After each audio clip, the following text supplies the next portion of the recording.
মহানগৰীৰ মাজমজিয়াত চাঞ্চল্যকৰ হত্যাকাণ্ড আৰু ডকাইতি কাণ্ড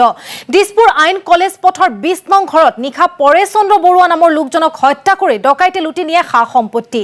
নিশা ঘৰত অকলে আছিল অৱসৰপ্ৰাপ্ত অভিযন্তা পৰেশ চন্দ্ৰ বৰুৱা পুৱা চিকিৎসক পত্নী ঘৰলৈ অহাতে পোহৰলৈ আহে লোমহৰ্ষক ডকাইতি কাণ্ডৰ সকলো কথা আমি পুনৰবাৰ জনাইছো এক ব্ৰেকিং নিউজ মহানগৰীৰ মাজমজিয়াত চাঞ্চল্যকৰ হত্যাকাণ্ড আৰু ডকাইতি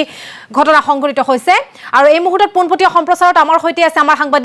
মনোৰঞ্জন দত্ত আমি পুনে গৈছো মনোৰঞ্জন দত্তৰ ওচৰলৈ মনোৰঞ্জন দত্ত পুনৰ মহানগৰীত ডকাইতি কাণ্ড সংঘটিত হৈছে এই ঘটনাৰ লগত জড়িত কোনো লোক ইতিমধ্যে পোহৰলৈ আহিছে নেকি কোন লোক বা কোন দুৰ্বৃত্ত জড়িত হৈ আছে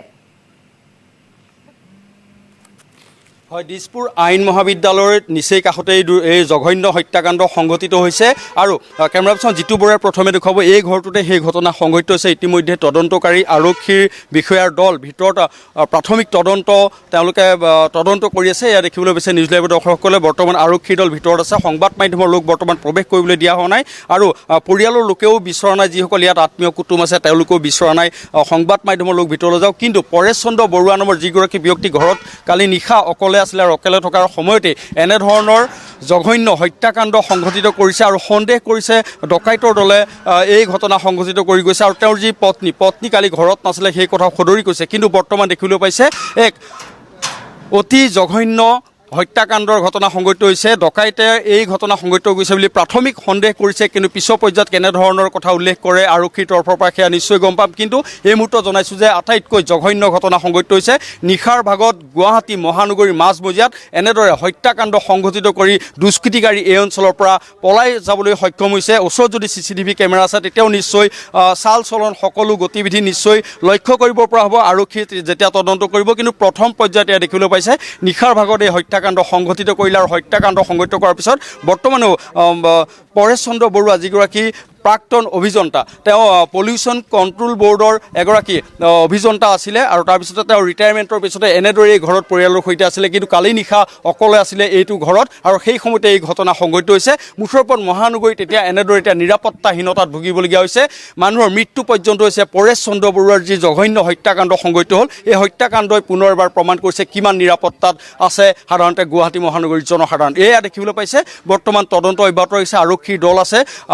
কেইটামান মুহূৰ্তৰ পিছতেই আৰক্ষীৰ লগত আমি কথা পাতিবলৈ চেষ্টা কৰিম কিন্তু এই মুহূৰ্তত দেখিবলৈ পাইছে এনেদৰে আৰক্ষীয়ে সোধপোছ কৰি আছে পৰিয়ালৰ লোক আছে ওচৰৰ যি মানুহ আছে তেওঁলোকৰ লগতো কথা পাতি আছে কিন্তু নিশাৰ ভাগত কোন আহিছিলে সেয়া যদিহে ওচৰত CCTV কেমেৰা আছে কিবা গতিবিধি চাল চলন লক্ষ্য কৰিব পৰা সুবিধা আছে তেতিয়া নিশ্চয় গম পোৱা যাব কিন্তু চাৰিওফালৰ পৰিৱেশটো এবাৰ দেখুৱাম এইটোৱে দেখিবলৈ পাইছে গলি যিটো দিছপুৰ আইন মহাবিদ্যালয়ৰ পৰা সোমাই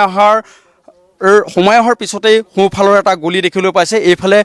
গলি দেখিবলৈ পাইছে আৰু বাওঁফালে যিটো গলি সাধাৰণতে দিছপুৰ আইন মহাবিদ্যালয়ৰ ফালৰ পৰা আহে এটা গলি দেখিবলৈ পাইছে এই বাওঁফালৰ এটা গলি এই গলিত যদি কেনেবাকৈ CCTV কেমেৰা আছে তেতিয়া নিশ্চয় আৰক্ষীৰ তদন্তত ওলাই পৰিব কিন্তু বৰ্তমান যিহেতু আৰক্ষী দল আহি উপস্থিত হৈছেহে গতিকে এই মুহূৰ্তত সম্পূৰ্ণ কথা পোহৰলৈ অহা নাই কিন্তু এয়াই ক'ব লাগিব যে দিছপুৰ আৰক্ষীয়ে বৰ্তমান তদন্ত অব্যাহত ৰাখিছে আৰু এইটোৱে হৈছে দিছপুৰ আইন মহাবিদ্যালয়ৰ ফালৰ পৰা অহা প্ৰথম পথ এই পথেৰে সাধাৰণতে মানুহৰ অহা যোৱা হয় কিন্তু যদিহে ইয়াত কিবা সংক্ষুপ্ত ওলায় তেতিয়া নিশ্চয় গম পোৱা যাব কোনে আচলতে এই হত্যাকাণ্ড সংঘটিত কৰিলে কিন্তু পৰেশ চন্দ্ৰ বৰুৱাৰ যি বৰ্তমান মৃত্যু বুলি ইতিমধ্যে আৰক্ষীয়ে প্ৰকাশ কৰিছে হত্যাকাণ্ড বুলি সন্দেহ কৰিছে কিন্তু ৰহস্যজনকভাৱে যি হত্যাকাণ্ড সংঘটিত কৰিলে সেই হত্যাকাণ্ডৰ লগত কোন জড়িত আছে সেয়া আটাইতকৈ ৰহস্যজনক কথা ডক্টৰ গৰিমা শইকীয়া বৰুৱা তেখেতৰ পত্নীৰ নাম ডক্টৰ গৰিমা শইকীয়া বৰুৱা তেখেত কালি ঘৰত নাছিল বুলি গম পোৱা গৈছে কিন্তু পৰেশ চন্দ্ৰ বৰুৱা কালি ঘৰত অকলে আছিলে হাউচ নাম্বাৰ 20 দিছপুৰ আইন মহাবিদ্যালয়ৰ এইটো ঘৰতে আছিলে এতিয়া হত্যাকাণ্ড কোনে সংঘটিত কৰিলে সেয়া আৰক্ষী নিশ্চয় যদি অলপ ক্লু লাভ কৰে তেতিয়া নিশ্চয় গম পাব কিন্তু তদন্তৰ খাতিৰত বাৰে বাৰে অনুৰোধ কৰিছে সংবাদ মাধ্যমৰ লোক ওলাই আহিবলৈ যাতে হত্যাকাৰীক ধৰিব পাৰে হত্যাকাৰীক কৰায়ত্ব কৰিব পাৰে আৰু উচিত শাস্তি বিহিব পাৰে তাৰ কাৰণে বিশেষ ব্যৱস্থা ল'বৰ কাৰণে ইতিমধ্যে আৰক্ষী তৎপৰ ইয়াতে স্নিফাৰ ডগ আৰক্ষীৰ দেখিবলৈ পাইছে স্নিফাৰ ডগ আনিছে কিছু সময়ৰ পিছতেই নিশ্চয় ইয়াৰ পৰা স্নিফাৰ ডগ এৰি দিয়া হ'ব যদি কিবা ক্লু পায় তেতিয়া নিশ্চয় ওলাই পৰিব কিন্তু আৰক্ষী এটা তদন্ত কেনেদৰে আগবঢ়ায় সেয়া আটাইতকৈ লক্ষণীয় হ'ব আৰক্ষীৰ দল আছে তদন্তকাৰী দল আছে এটা বিশেষ টীম দেখিবলৈ পাইছে নিউজ লাইভৰ দৰ্শকসকলে ভিতৰত এটা স্নিফাৰ ডগ দেখিবলৈ পাইছে কেমেৰা পাৰ্চন জিতু বৰুৱাই দেখুৱাইছে দেখিবলৈ পাইছে এটা স্নিফাৰ ডগ আছে এয়া দেখিলেও পাইছে আৰু কেইটামান মুহূৰ্তৰ পিছতেই এৰি দিয়া হ'ব হত্যাকাৰীৰ সন্ধানত আৰু তেতিয়া নিশ্চয় নিউজ লাইভৰ দৰ্শকসকলেও গম পাব সঁচাই যদি এই মুহূৰ্তত হত্যাকাৰীৰ সন্ধান উলিয়াবলৈ সক্ষম হয় তেতিয়া নিশ্চয় লাইভ টেলিকাষ্ট গম পাব কেনেদৰে আৰক্ষীয়ে এই মুহূৰ্তত স্নিফাৰ ডগ সাজু কৰিছে আৰক্ষীৰ দলে দেখিবলৈ পাইছে এই মুহূৰ্তত এয়া স্নিফাৰ ডগ সাজু কৰিছে আৰক্ষীৰ দলে আমি সেই দৃশ্য দেখুৱাইছোঁ আৰু কেইটামান মুহূৰ্তৰ পিছতেই এৰি দিয়া হ'ব হত্যাকাৰীৰ সন্ধানত এৰি দিয়া হ'ব পৰেশ চন্দ্ৰ বৰুৱাক কোনে হত্যা কৰিলে সেয়া নিশ্চয় গম পাব গুৱাহাটী মহানগৰীত সংঘটিত জঘন্য ঘটনা এগৰাকী প্ৰাক্তন অভিযন্তাক এনেদৰে হত্যাকাৰীয়ে হত্যাকাণ্ড সংঘটিত কৰি পলাই গ'ল কিন্তু আটাইতকৈ এই মুহূৰ্তত ডাঙৰ প্ৰশ্ন কিমান আচলতে নিৰাপত্তাৰ মাজত গুৱাহাটী মহানগৰীৰ